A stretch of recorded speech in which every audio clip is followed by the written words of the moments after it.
இன்றைய தினம் அனைத்து இந்திய அண்ணா திராவிட முன்னேற்ற கழகத்தின் சார்பாக சட்டப்பேரவையில் பேரவை விதி 56 கீழ் பொது முக்கியத்துவம் வாய்ந்த நிகழ்வுகளை குறித்து பேரவை ஒத்திவைத்து விவாதிக்க வேண்டும் என்று சட்டப்பேரவைத் தலைவர் அவர்களுக்கு கோரிக்கை வைத்தேன்.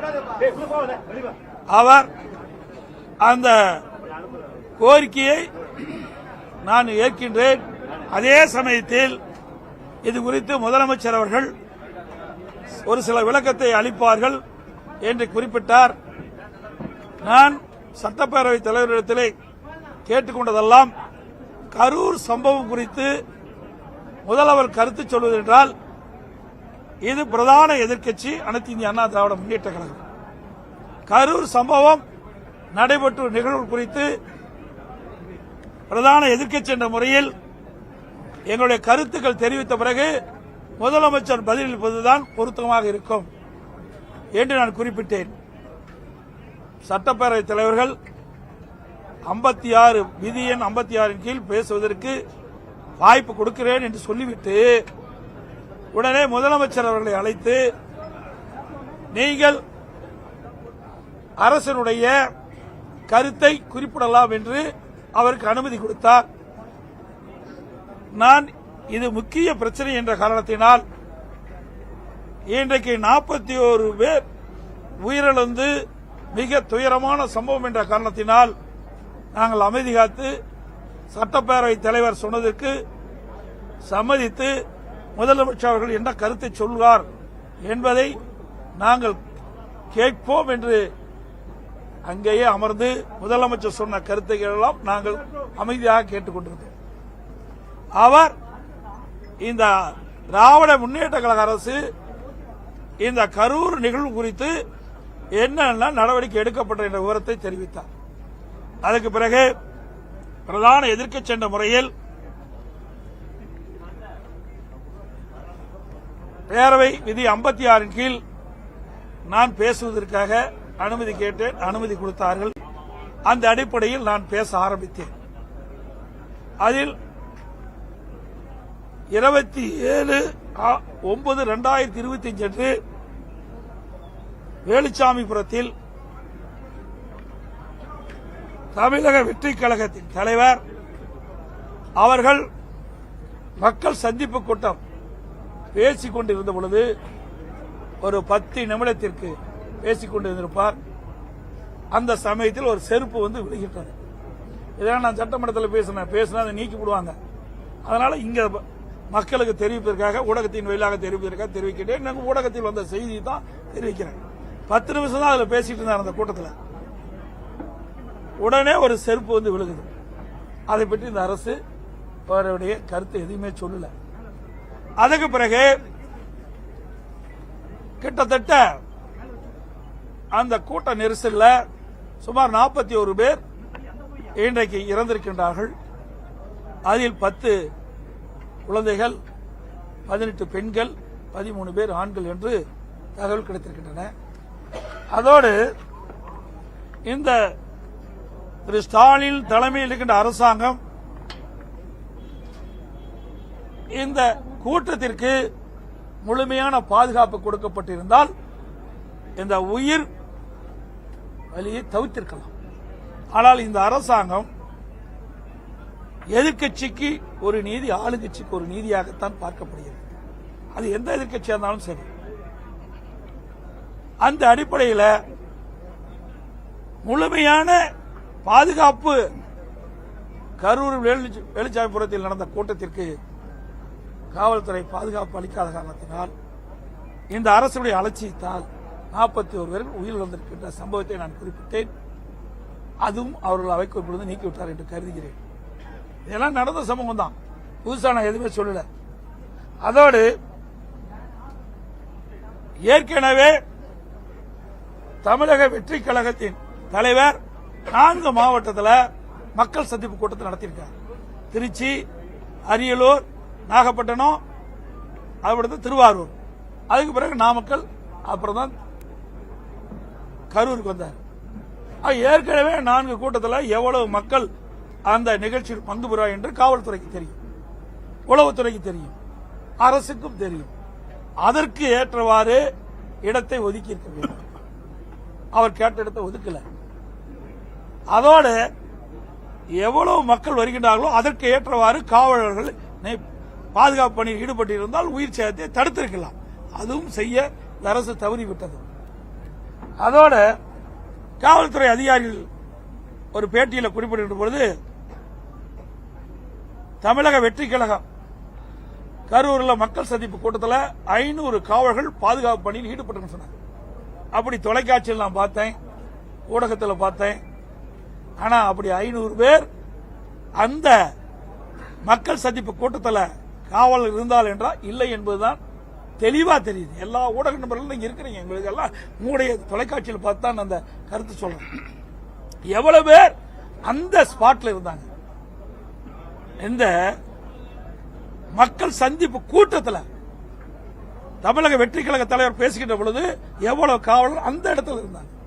வெளியில எல்லாம் நிறுத்தினெல்லாம் கணக்கு போட்டு ஒரு அறிவிப்பை கொடுக்கிறாங்க. ஆனா பாதுகாப்புக்கு எவ்வளவு பேர் நிற்கவில்லை என்பது தெளிவா தெரியுது. அதோட இந்த ஏடிஜிபி பத்திரிகையாளர் சந்திக்கின்ற பொழுது 500 பேர் பாதுகாப்பு கொடுக்கப்பட்டதா சொல்றாங்க. இன்றைக்கு முதலமைச்சர் 660 பேர் பாதுகாப்பு பணியில் ஈடுபட்டதா சொல்றாங்க. இதிலேயே முரண்பட்ட கருத்து. இப்படிப்பட்ட சந்தேகம் வர காரணத்தினால்தான் மக்களுக்கு இதுல இந்த சம்பவத்தில் மிகப்பெரிய சந்தேகம் இந்த அரசின் மீது ஏற்பட்டது. அதோட இந்த இடத்தை ஒதுக்கி கொடுத்திருக்கிறாங்க. எது? வேலுச்சாமிபுரத்தில் தமிழக வெற்றி கழகம் மக்கள் சந்திப்பு கூட்டத்திற்கு இடத்தை ஒதுக்கி கொடுத்திருக்கிறாங்க.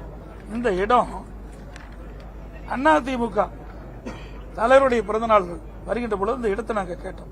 24/1/2025 இதை கேட்டோம். அப்பொழுது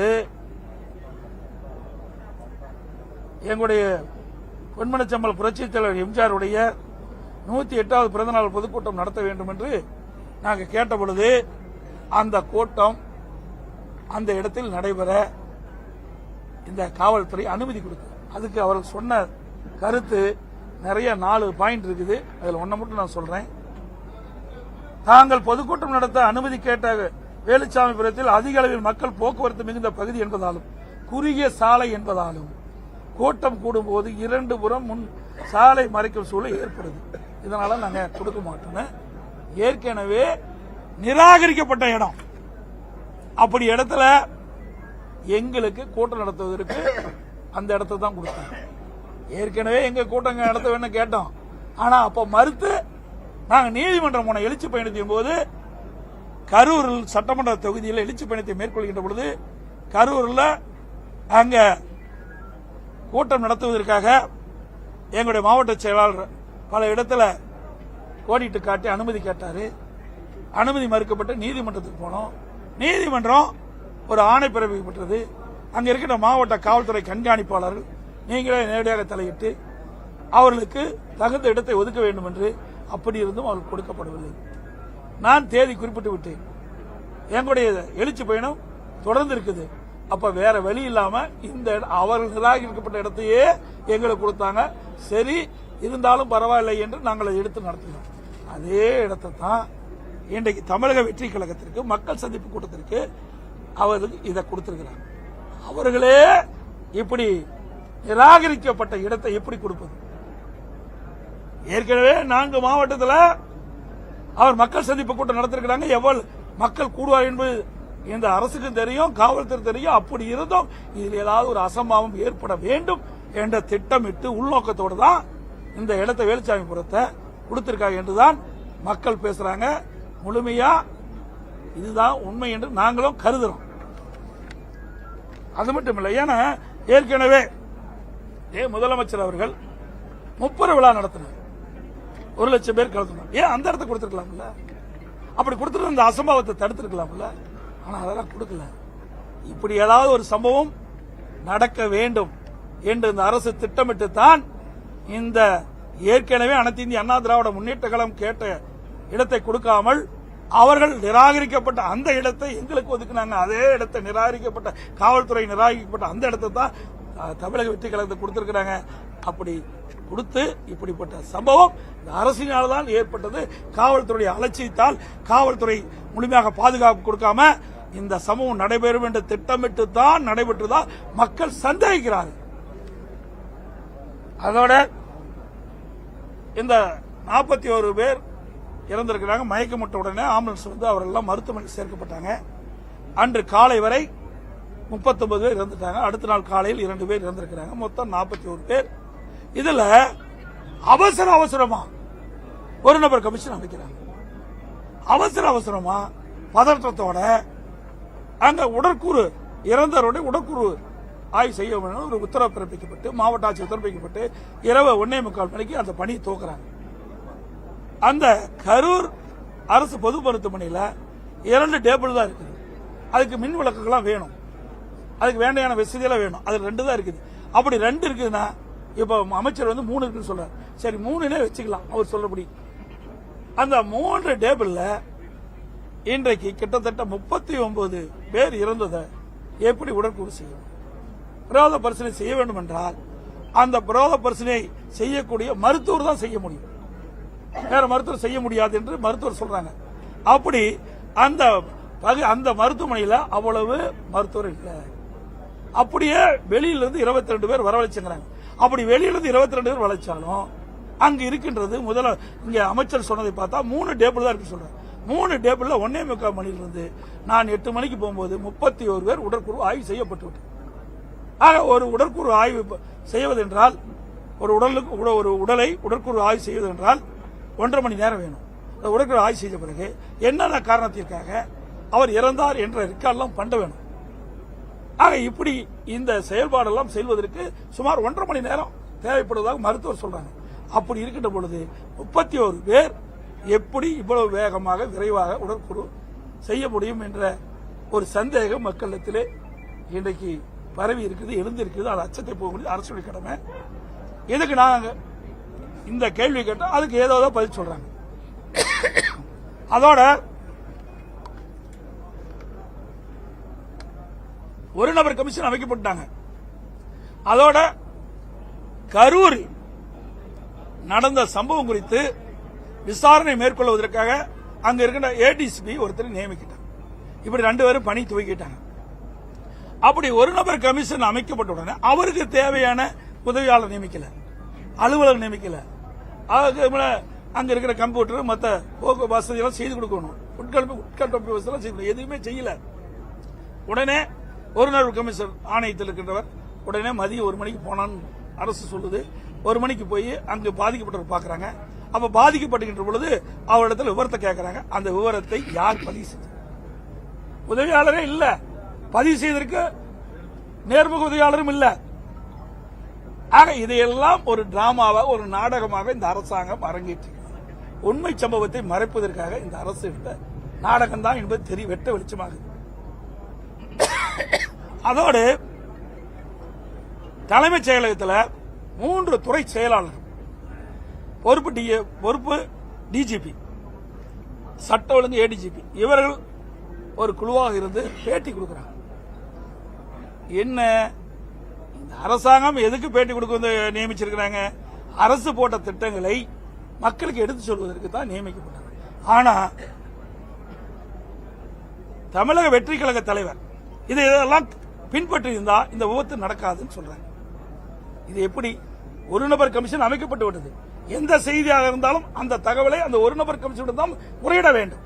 அதற்கு மாறாக அரசாங்கமே அரசு அதிகாரிகளை காவல்துறையில வைத்து இப்படி இந்த சம்பவம் நடைபெறுவதற்கு காரணம் என்று இவர் விளக்கின்ற பொழுது எப்படி ஒரு நபர் கமிஷன் நேர்மையை செயல்பட முடியும்?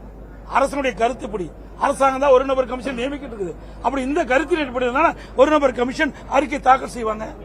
அதோட ஒரு ஏடிஜிபி ஒரு கருத்து சொல்றாரு, அதுக்கு கீழே ஏடிஎஸ்பி தான் ஏடிஜிபி ஒரு கருத்து சொல்றாரு. அங்க கரூர்ல ஏடிஎஸ்பி தான் விசாரிக்கிறாரு, அவருக்கு கீழே இருக்காரு. அவர் எப்படி ஏடிஜிபிக்கு எதிராக அவர் எப்படி அங்க போய் அந்த விசாரணை நேர்மையா செய்ய முடியும்? இதெல்லாம் பெரிய சந்தேகம் ஏற்படும். எவ்வளவு பதற்றீங்க? ஆக இதையெல்லாம் பார்க்கின்ற பொழுது வேண்டுமென்றே திட்டமிட்டு தான் இந்த நிகழ்வு நடைபெற்றுவதாக மிகப்பெரிய சந்தேகம் எழுகிறது.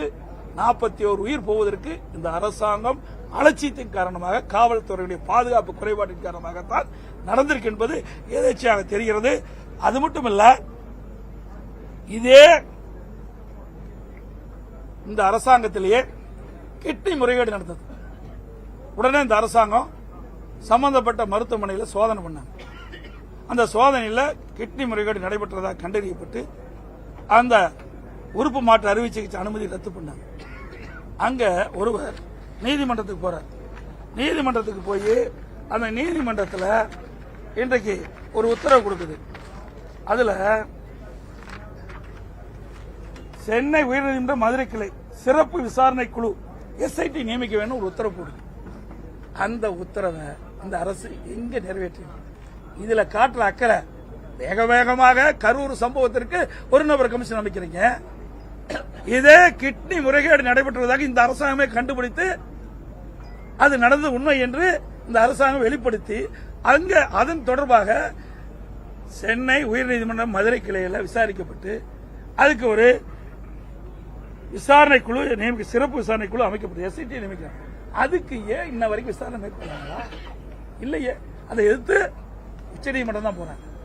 நீங்க பாத்தீங்கன்னா இந்த அரசாங்கம் வந்த பிறகு இன்றைக்கு CBI வழக்கு, அதாவது கள்ளக்குறிச்சியில் 68 பேர் கள்ளச்சாராயம் அருந்தி இறந்துட்டாங்க. அது உயர்நீதிமன்றம் CBI விசாரிக்க வேண்டும் சொன்னாங்க. ஏன்னா அதில் இருக்கிற காவலர்கள் தான், தமிழ்நாட்டு காவலர்கள் தான் சம்பந்தப்பட்டிருக்கிறாங்க. அதை சரியான முறையில் கண்காணித்து நடவடிக்கை எடுத்திருந்தா கிட்டத்தட்ட 68 உயிரை காப்பாற்றிடலாம். இன்றைக்கு உயர்நீதிமன்றம் CBI விசாரிக்கணும்னு சொன்னது உடனே உச்சநீதிமன்றம் போறாங்க. அதே போல ஆம்ஸ்டாங் அது பல சந்தேகங்கள் எழுப்புச்சு. அவருடைய உறவினர் CBI வேணும்னு கேட்டாங்க, உயர்நீதிமன்றம் CBI கொடுத்து உடனே இதுக்கு போறாங்க, எங்க உச்சநீதிமன்றம் போறாங்க. அதே போல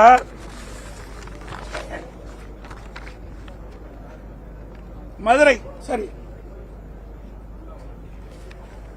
அண்ணா நகர்ல ஒரு பிரச்சனை ஒரு பாலியல், அது எதிர்த்து அங்க போறாங்க. கெட்டி முறைகேடு உயர்நீதிமன்ற மதுரை கிளை கொடுத்ததை சிறப்பு குழு நீதிமன்றத்தை எதிர்த்து அங்க போறாங்க. ஆக இந்த அரசாங்கம் இதே விட இன்றைய தினம் உச்சநீதிமன்றம் நல்ல தீர்ப்பு கொடுத்திருக்கு. ஒரு நடுநிலையோட அற்புதமான தீர்ப்பு கொடுத்திருக்கு. ஏன்னா மக்களுக்கிடையே சந்தேகத்தை போற்பது, ஒரு நடுநிலையோடு இருக்கின்ற ஒரு ஏஜென்சி விசாரிக்க வேண்டும் என்ற அடிப்படையில் இன்றைக்கு உச்சநீதிமன்றம் CBI விசாரணைக்கு மேற்கொள்ள வேண்டும். அதை கண்காணிக்க ஓய்வு பெற்ற உச்சநீதிமன்ற நீதிபதி நியமிச்சிருக்கிறாங்க. அவர்களோடு IGக்கு இணையாக 2 காவல்துறை அதிகாரிகள் நியமிப்பதாக அறிவிச்சிருக்காங்க. இது நல்ல வரவேற்பு. ஆக இந்த நிகழ்வை பொறுத்தவரைக்கும், கரூர் நிகழ்வை பொறுத்த வரைக்கும் அரசனுடைய அலட்சியம், அதோட எதிர்க்கட்சி என்ற முறையில் முழுமையான பாதுகாப்பு கொடுக்காத காரணம், அடுத்தது காவல்துறை முழுமையான பாதுகாப்பு கொடுக்காத காரணத்தினால 41 உயிர்கள் இழந்ததற்கு இந்த அரசு தான் பொறுப்பு. முதலமைச்சர் சொல்றாரு, உள்ள இந்த சம்பவத்தை கரூர் விவகாரம் தொடர்பாக நாங்கள் அரசியல் பண்ண விரும்பல அப்படின்னு சொல்றாரு. ஆனா நீங்க திட்டமிட்டே நடந்திருக்க ஒரு சந்தேகம் எழுப்புற ஒரு கடுமையான குற்றச்சாட்டை, இது அரசியல் நான் ஏதாவது பேசுனா நடைபெற்ற சம்பவம். இதே முதலமைச்சர் சொல்றார், தமிழக உறவுன்னு சொல்றார். என்ன அந்த உணர்வோடு தான் நானும் பேசினேன். இன்றைக்கு அவர் சொல்லும்போது முதலமைச்சர் ஒரு கருத்து சொல்றார், இந்த சம்பவத்தில் உயிரிழந்தவர்கள் எந்த கட்சியை சார்ந்தவர்களாக இருந்தாலும் என்னை பொறுத்தவரையில் அவள் நம்முடைய தமிழ், அந்த உணர்வோடு தான் நான் பேசுறேன். எங்கேயுமே அரசியல் பேசுறேன். இந்த சம்பவம் நடைபெற்ற அடுத்த நாள் காலையில் 27 நடக்குது, 27/9/2025 நடக்குது. நான் 28/9/2025 நேரடியாக மருத்துவமனைக்கு போய் அங்க இறந்தவர்களுக்கு அஞ்சலி செலுத்திவிட்டு பாதிக்கப்பட்ட காயமடைந்தவர்களை நான் நேரடி ஆறு சொன்னேன். அப்ப பேட்டி கொடுக்கும்போது எந்த அரசியல் என்ன உண்மை தெரிந்த பிறகு நாம் செய்தியாளர் சந்தித்து விவரங்களை தெரிவிக்கலாம் என்றுதான் தெரிவித்தேன். இன்று வரைக்கும் அரசியல். ஆனா இன்றைய முதலமைச்சர் 0 அவர்ல பிரதான எதிர்க்கட்சி கரூர் சம்பவம் குறித்து பேசிய பிறகு அவர் அதுக்கு பதில் சொல்லியிருந்தா பரவாயில்ல. ஆனா எனக்கு அந்த வாய்ப்பை கொடுக்க மறுத்துவிட்டு ஆளுங்கட்சி சேர்ந்த முதலமைச்சர் அவர்கள் இந்த நாங்க என்னென்னலாம் செஞ்சோம்னு தெரிவிக்கிறார். ஏன் இந்த பயம், ஏன் இந்த பதட்டம்? அப்ப இது ஏதோ ஒரு உள்நோக்கம் இருப்பதாக கருதப்படுகிறது, சந்தேகம் ஏற்படுகிறது. ஏன்னா ஒவ்வொரு முறையும் பிரதான எதிர்க்கட்சி இன்னைக்கு தொடர்ந்து பாருங்க, எந்த ஆட்சியா இருந்தாலும் பிரதான எதிர்க்கட்சி அந்த நடந்த சம்பவம் குறித்து அரசனுடைய கவனத்துக்கு கொண்டாடும். அரசு அதுக்கு பதிலளிக்கணும். ஆனா இன்னைக்கு பிரதான எதிர்க்கட்சி கரூர் சம்பவம் குறித்து 56 விதியின் கீழ் பொது முக்கியம் வாய்ந்த நிகழ்வு குறித்து பிற அலுவலை ஒத்தி வைத்து விவாதிக்க வேண்டும் என்று கேட்கின்ற பொழுது அதுக்கு மாறாக ஆளுங்கட்சி முதல்வர்கள் என்னென்ன செய்து கொடுத்தா ஆக இதில் ஏதோ இருப்பதாகத்தான் சந்தேகம் இருக்கின்றது.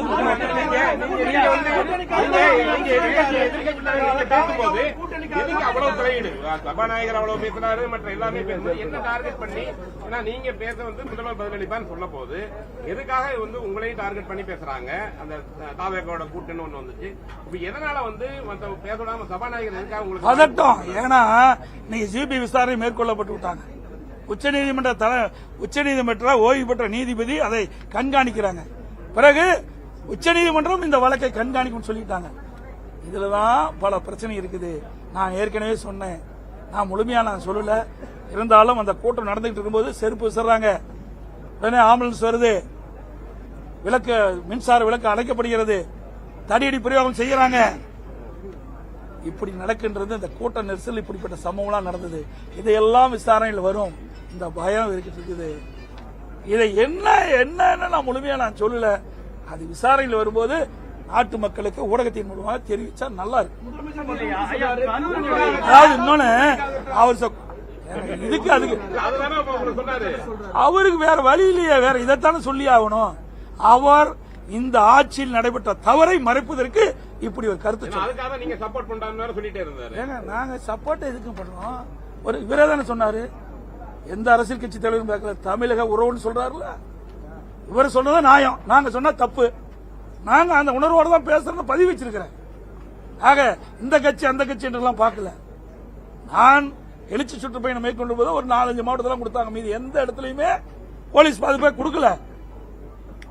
ஆனா இது வேண்டுமென்றே திட்டமிட்டு இந்த அரசாங்கம் கரூர் சம்பவத்தில் 41 உயிர்கள் இழந்திருக்கிறாங்க. இதில் ஏதோ மர்மம் இருக்கின்றது. இதை மறைப்பதற்கு தான் நான் பேச ஒவ்வொரு அமைச்சரா எழுந்திருந்து இடையே மறிச்சு கருத்துக்கள் சொல்றாங்க. இந்த கருத்து சொல்ல வேண்டிய அவசியம் என்ன? நாங்க என்ன கேட்கிறோம்? நீ முழுமையா பாதுகாப்பு கொடுத்துக்கணும். இன்னைக்கு இது ஏற்கனவே ஒரு பிரபலமான ஒரு வருகின்ற ஒரு மாவட்டத்துக்கு அதிக அளவு கூட்டம் இருக்கு. ஏற்கனவே 4 மாவட்டத்தில் கூட்டம் இருக்குது. உடனே மாவட்ட ஆட்சித்தலைவர் என்ன பண்ணிருக்கணும்? அந்த நிர்வாக வசதிக்காக அந்த கூட்டம் நடைகின்ற சம்பந்தப்பட்ட அதிகாரிகளை அழைத்து பேசி அதுக்கு உண்டான நடவடிக்கை எடுத்திருக்கணும். அதெல்லாம் கேட்டா பதில் அதிமுகவுல கட்டுப்பாடு அமைச்சர் சொன்னாரு. அப்படியே அதிமுக மெகா கூட்டணி அமைச்சாலும் மக்கள் அதை நம்ப மாட்டாங்க அப்படின்ற அது மக்கள் நம்புவாங்களா நம்பலான்னு ஓட்டு போட்ட பிறகு பார்க்கலாம். ஏன்னா 41 உயிர்கள் இழந்ததை பத்தி எல்லாம் கவலை இல்லை. ஒவ்வொரு அமைச்சரும் சொல்ல பதிலாம் வந்திருக்குது. நான் கேட்கிற கேள்வி, 41 உயிர்கள் விலை மதிக்க முடியாத உயிர்களை இழந்திருக்கிறோம். அது இந்திய திருநாட்டிலேயே ஒரு அரசியல் கட்சி நடத்துகிற பொதுக்கூட்டத்தில் ஒரே சமயத்தில் 41 பேர் இழந்தது இந்த திராவிட முன்னேற்ற கழக ஆட்சியில் தான். கரூர்ல நடந்திருக்குது. அதை பத்தி அதுல என்னென்ன பிரச்சனைன்னு சொன்னா அதையெல்லாம் மடமாற்றம் செய்யறாங்க. அதுக்குதான் எந்திரிச்சு ஒவ்வொருத்தரா பதில் சொல்றாங்க. இங்க பாத்தீங்கன்னா போஸ்ட்மார்ட்டம் நடந்துட்டு இருக்கு. நான் காலையில 8 மணிக்கு போறேன், உடலாம் வந்தாங்க. அப்ப அந்த பிராத பரிசோதனை செஞ்ச உடல் எல்லாம் எடுத்துட்டு போறதுக்கு ஆம்புலன்ஸ் நிற்குது. அதுல என்ன? அதுல ஒட்டி இருக்கிறாங்க கரூர் மாவட்ட திமுக மருத்துவமனை. கரூர் மாவட்ட திமுக மருத்துவமனை ஒட்டி இருக்குது. யார் அரசியல் செய்யறா? திமுக தானே அரசியல் செய்யுது. நாங்களா அரசியல் செய்யறோம்? ஏன் அரசாங்கத்தில் வண்டி இல்லையா? அப்படி ஒரு மோசமான அரசாங்கமா அந்த அரசாங்கம்? சிந்திச்சு பாருங்க. வேண்டுமென்றே திட்டமிட்டு எல்லா நிதியிலும் அரசியல் செய்கின்ற ஒரே கட்சி திமுக கட்சி. நாங்க எந்த இடத்துலயுமே அரசியல் குறிப்பிட்டு பேசலையே. நான் இதுவரைக்கும் பேட்டி கொடுத்ததும் சரி, அறிக்கை விட்டதும் சரி, சட்டமன்றத்தில் பேசுறதும் சரி, நடுநிலையோட தான் பேசுறேன். பாதிக்கப்பட்ட மக்கள் தமிழ்நாட்டு மக்கள், அந்த மக்களுக்கு நீதி கிடைக்க வேண்டும். இது எதனால் ஏற்பட்டது அதை கண்டுபிடித்து இந்த அரசு நடவடிக்கை எடுக்க வேண்டும். அதுதான் நாங்க சொல்றோம்.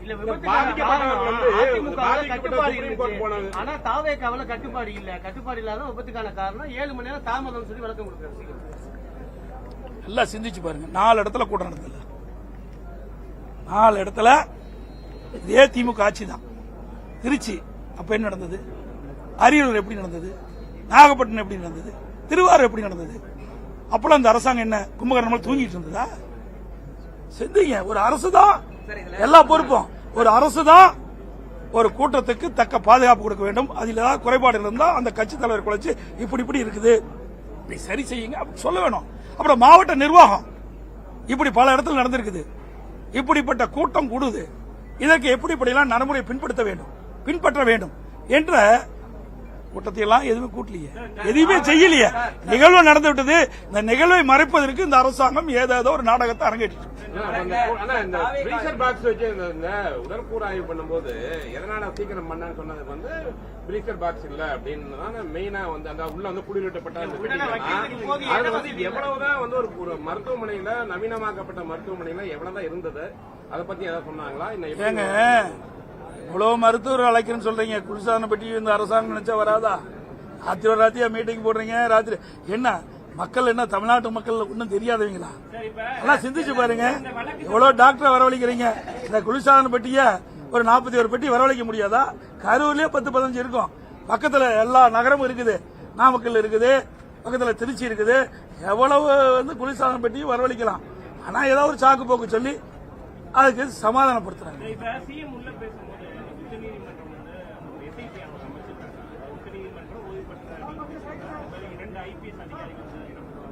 அவங்க வந்து தமிழ்நாடு கேடரா இருந்தாலும் தமிழகத்தை சார்ந்தவர்களாக இருக்க மாட்டாங்க. அதுக்கு மேல்முறையீடு போவோம் அப்படின்னு சொல்லி அது அதுக்குள்ள நாங்க போகல, நாங்க நீதிமன்ற தீர்ப்புக்குள்ள நாங்க போகல. இந்த வேலுச்சாமிபுரத்தில் தமிழக வெற்றி கழக கூட்டம் நடத்த மக்கள் சந்திப்பு கூட்டத்தில் நடந்த நிகழ்வுகள், இதுல என்னென்ன குறைபாடுகள், எதை சரி செஞ்சிருந்தா இந்த உயிரிழப்பு ஏற்பட்டது, அந்த விவரத்தை தான் நாங்கள் வந்து அரசனுடைய கவனத்திற்கு கொண்டு போய் அதுக்கு பதில் கேட்டோம். இப்ப சுப்ரீம் கோர்ட் போகும்போது ஒரு பாதிக்கப்பட்டவர் வந்து ஒருத்தர் வந்து என்ன சொல்றாங்க, என் நாலேஜ் இல்லாமயே வந்து பண்ணிட்டாங்க. அதுல வந்து அதிமுகவுடைய ஒரு ஒன்றிய செயலாளர், அதாவது இதையெல்லாம் ஒரு கட்டுக்கதை, எங்களுடைய கவனத்துக்குள்ள இது வரல. அப்படி நேரம் தான் நாங்களே போய் பண்ணியிருப்போம். ஆகவே இதை ஊடகங்களும் பத்திரிகைகளும் முழுமையா தெரிஞ்சுக்கணும். என்ன நடந்தது என்று நீங்கள் அத்தனை பேருமே நீங்க வந்து உங்களுடைய தொலைக்காட்சியின் மூலமா மக்களுக்கு தெரிவிச்சிருக்கிறீங்க. நாங்கள் பிரதான எதிர்க்கட்சி என்ற முறையில் இன்றைக்கு கரூர் நகரத்தில் வேலுச்சாமிபுரத்தில் நடந்த நிகழ்வு குறித்து இந்த அரசுடைய கவனத்துக்கு 56 விதிகளை கொண்டு வந்தோம். அதை பற்றி பேசினோம். அதுக்கு தகுந்த விளக்கம் இந்த அரசால கொடுக்க முடியல. இந்த அரசாங்கம் திட்டமிட்டு சரியான பாதுகாப்பு கொடுக்கல. இந்த அரசாங்கத்துடைய அலட்சி தான் இந்த 41 உயிர் போனதுக்கு காரணம் வைக்கிறது.